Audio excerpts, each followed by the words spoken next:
తాత నమస్తే. నమస్తే. ఏం పేరు? కారింగ్ పాపయ్య. కారింగ్ పాపయ్య గారు. ఏం చేస్తున్నారు పాపయ్య గారు? ఏం లేదు, నేను ఉత్తగానే ఉంటాను. ఏం పని లేదు, ఉత్తగానే ఉంటాను. ఇంటికనేనా? ఏజ్ అయిపోయింది. ఏజ్ అయిపోయింది. ఓకే. ఎంతమంది ఉంటారు ఇంట్లో? నేను నా భార్య అంతే. కొడుకులు? కొడుకులు వేరు, వాళ్ళ అయిపోయినాయి. వాళ్ళ పిల్లలు వాళ్ళ కొడుకులే పెళ్లికి ఎదిగారు. అంటే మొత్తం పెద్ద ఎక్స్పీరియన్స్ క్యాండిడేట్ అయితే. రైట్. సో ఇప్పుడు మీ అనుభవంలో ఇప్పుడు నల్గొండలో పరిస్థితులు ఎట్లా ఉన్నాయి? అభివృద్ధి కానీ ఈ రాజకీయాలు కానీ ఎట్లున్నాయి? ఏం మారినాయి, రాజకీయాలు మారినాయిగా. కేసీఆర్ ఈ పథకాలు అన్ని పోయినాయిగా. పోయినాయి. కేసీఆర్ పథకాలు పోయినాయా? ఎందుకు? ఏ ఇస్తలేడు కదా. ఏమి ఇచ్చిండు కేసీఆర్? ఏమి ఇచ్చిండు మరి? అప్పుడు రైతు బంధు ఇచ్చిండు, ఆడపిల్లలు పెళ్లిళ్ళు అయిన వాళ్ళకు కళ్యాణం వాళ్ళకు ఇచ్చిండు. ఇచ్చిండు. ఆ నీళ్ళు అయిన వాళ్ళకు ఇచ్చిండు. ఏ ఈయన అన్ని ఏది ఏది వాళ్ళకి ఇయ్యలే. ఆయన లక్షిస్తే నేను తులం బంగారం ఇస్తే తులం బంగారం లేదేం లేదు. మాకు పింఛన్లు మేము వస్తాంతోనే సంతకం పెడతా, పింఛన్లు పెంచుతా అన్నాడు. ఏ పింఛన్లు ఇంతవరకు లేని. నువ్వే అబద్ధాలు చెప్తున్నావు. అబద్ధాలు వస్తే వస్తాడు, చూడు రాదు ఏముంది ఇస్తుంటే. 4,000 ఇస్తానట అన్నాడు. కానీ నువ్వు తాత నీకు అన్నం పెడతారా అంటే పెట్టండి, నా కడుపు నింతదా? అంతేగా, పెట్టలే. లేదు. మరి కాంగ్రెస్ ప్రభుత్వం సంవత్సరం పూర్తి చేసుకుంది. సో ఎట్లుంది పాలన? ఎట్లుంది మరి? ఏం లేదు, ఎండిల్లు పండిలే. ఎండిల్లు పండిలే. ఏది వాళ్ళకి రైతు బంధు లేదు. ఇక అది రుణమాఫీలు కూడా సగం చేసిండు, సగం చేయలేదట. పూర్తి స్థాయిలో అయిపోయిందంట.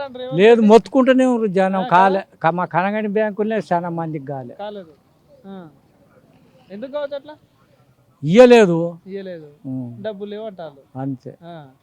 ఈ రైతు బంధు సంగతి ఏంది మరి? కేసీఆర్ ఉన్నప్పుడు ఎట్లుండే, ఇప్పుడు రేవంత్ వచ్చాక మాకు తెలవకుండానే వేసేది. చూడు చెప్పు. మాకు తెలవకుండానే వేసేది ఆయన. టయానికి వేసేది జనాలకు గంతే. ఏది ఇస్తలేడుగా ఇంతవరకు. మన ఇస్తా అంటుండు కానీ ఏమి ఇస్తాడో ఏం పోదు అంతే. సో మరి ఇప్పుడు ఊర్లో రోడ్లు కానీ కరెంటు నీళ్ళ సమస్యలు ఏమైనా ఉన్నాయా? ఇక నీళ్ళ సమస్యలు బాగానే ఉన్నాయి. ఆ నీళ్ళు మంచిగానే వస్తున్నాయి. నీళ్ళు మంచిగానే వస్తున్నాయి. ఇప్పుడు కూడా మంచిగానే. అప్పుడు కాలం పోయింది, రాలేదు. కానీ ఇప్పుడు వచ్చినా కానీ మంచిగానే వస్తుంది. ఏ కరెంటు మాకైతే మంచిగానే వస్తుంది. ఇక రాంది అది బిల్లు కడతా? బిల్లు ఏం లేదు, ఫ్రీగా ఇస్తుంది. గ్యాస్ ఇంట్లో గ్యాస్ ఉందా? గ్యాస్ ఉంది. ఎంత కొంటాను? 930. రిటర్న్ పడుతున్నాయి మరి సబ్సిడీ? ఏమో ఇక నాకైతే పడలే ఇంతవరకు. పడలే. ఆయన వచ్చిన కాడి నుంచి తెచ్చుకోలే పడలేదు. ఆయన వచ్చిన కాడి నుంచి నువ్వు తెచ్చుకో అంటే సంవత్సరం నుండి గ్యాసే తెచ్చుకున్నాం. అంతకు ముందు తెచ్చుకున్నాం. ఒక్కనే 6 నెలల దాకా వస్తుంది. 6 నెలల దాకా వస్తుంది. ఇక ఆయన మనం తెచ్చుకోలేదు. ఇప్పుడు ఇక అయిపోయింది. ఇక తెచ్చుకుంటే అవుతుందా? ఇక ఆయన మనం అయిపోయింది, మనం ఊరికే వేయలేదని ఎట్లా అందాం. ఈ నెల పెన్షన్ తెచ్చుకున్నాం. ఇగో ఇప్పుడే వస్తాడని కూర్చున్నాం. మధ్యలో ఒక నెల మిస్ చేసినట్ట. నిజమేనా? ఏం చేయలే.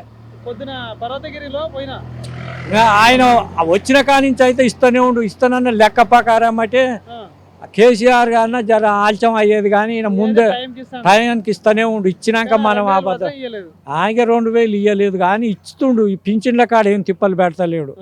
ఉన్న పింఛన్లు అమ్మటే ఇస్తుండు. మరి ఇప్పుడు రైతుల పరిస్థితి ఎట్లుంది? రైతుల ఏమైనా మారినాయా జీతాలు? ఏముందయ్యా మారా? ఇక అంత కష్టం చేసుకొని బతనే ఉండ్రు. ఇక మారేదేముంది? ఇక గవక ఆయన ఇదే ఇయ్యలేదు, రైతు బంధే ఇయ్యలేదు. గంతే. బోనస్ మరి 500 ఇస్తానడుగా. బోనస్ సన్నాలకు ఇస్తాను అంటుండగా, వీటికి ఇయ్యను అంటుండు. ఇయ్యలే. వీటికి ఇస్తాను ఇయ్యను అంటుండు. ఇయ్యలే. సో ఇప్పుడు నీ అనుభవంలో రేవంత్ పాలన ఎట్లా అనిపించింది? కేసీఆర్ పాలన ఎట్లా అనిపించింది? ఇక ఏ పాలన అయినా కష్టం చేసుకునే బతురు జనాలు. పెడతానంటే భయం, పెడతానంటే తింటారు, కొడతానంటే భయం. ఈయన ఇస్తా అన్నాడు, ఇయ్యలేదు. గంతే. కానీ మరి ఇక్కడ మీ కోమటిరెడ్డి వెంకటరెడ్డి ఎట్లా చేస్తున్నాడు పని? ఆయన ఏముంది ఇక ఆయన ఇక ఇదే ముఖ్యమంత్రి పాలన ఇక ఆయన చేసేది. అంటే ఇప్పుడు మీ నియోజకవర్గానికి మీరు ఓట్లేసి గెలిపించుకున్నారు. ఇప్పుడు మీకు ఏమైనా సమస్య వస్తే ఆయనకే చెప్పేది. ఆయన మాకు ఏడ దొరుకుతాడు? మంత్రి అయిపోయాడు. మాకు ఈ ఆంకాలనే రాడు.